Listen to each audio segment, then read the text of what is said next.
গল্প ফেরার আর দরজা নেই। নায়কের নাম সোহেল, নায়িকার নাম তানিয়া। স্থান একটা ছোট শহর, কালীগঞ্জ। সোহেল ছিল একজন গরিব পরিবারের ছেলে। ছোটবেলায় বাবা মারা যায়, মা অন্যের বাড়ি কাজ করে কোনোভাবে সংসার চালাতো।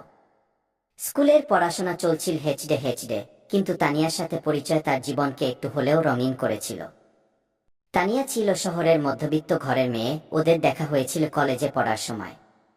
ধীরে ধীরে বন্ধুত্ব প্রেমে রূপ নেয়। সোহেলের চাওয়া খুব বেশি ছিল না, তানিয়াকে নিয়ে একটা ছোট্ট স্বপ্ন, কিন্তু বাস্তব ছিল কঠিন।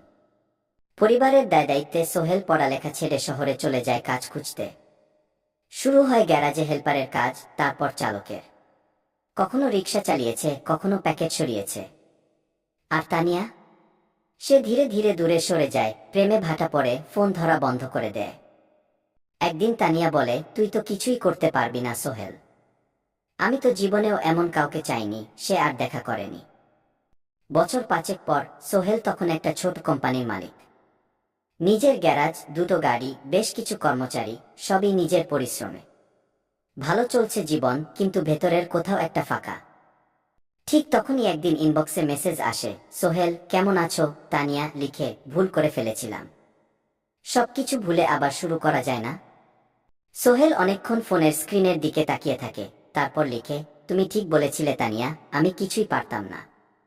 কিন্তু একা থাকতে পারা শিখে গেছি। এখন আর ফেরার দরজা নেই। ভালো থেকো। গল্পের বার্তা, সময় কারো জন্য থেমে থাকে না। ভালোবাসা যদি সত্যি হয়, তা কষ্টের সময়েও পাশে থাকে। কিন্তু কেউ যদি শুধুই সুখের আশায় ভালোবাসে, সেই ভালোবাসা আর ফিরে পায় না।